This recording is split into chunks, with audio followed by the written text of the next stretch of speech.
এখানে প্রশ্নটি হলো একটি সংখ্যাকে 899 দ্বারা ভাগ করলে 63 ভাগশেষ থাকে। সংখ্যাটিকে 29 দ্বারা ভাগ করলে কত ভাগশেষ থাকবে তা নির্ণয় করতে বলা হয়েছে। এই জাতীয় সমস্যার ক্ষেত্রে আমরা প্রথমে যে সংখ্যাটি দ্বারা ভাগ করার কথা বলা হয়েছে অর্থাৎ 899কে ভাগ করব দ্বিতীয় ক্ষেত্রে যে সংখ্যাটার দ্বারা ভাগ করতে বলা হয়েছে সেই সংখ্যা দিয়ে অর্থাৎ 29 দিয়ে। এখন যদি আমরা 899কে 29 দিয়ে ভাগ করি তাহলে ভাগফল আসবে 31 এবং কোনো ভাগশেষ থাকবে না, অর্থাৎ 899 29 দ্বারা বিভাজ্য।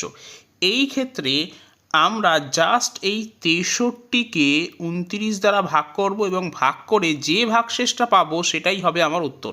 এখন আমরা জানি 29 দুগুণে হয় 58, তাহলে 63 থেকে কত কম? 5 কম, তাহলে ভাগশেষ থাকছে 5 এবং সেটাই হবে আমার উত্তর। তাহলে এক্ষেত্রে আমার সঠিক উত্তর হবে অপশন ডি 5।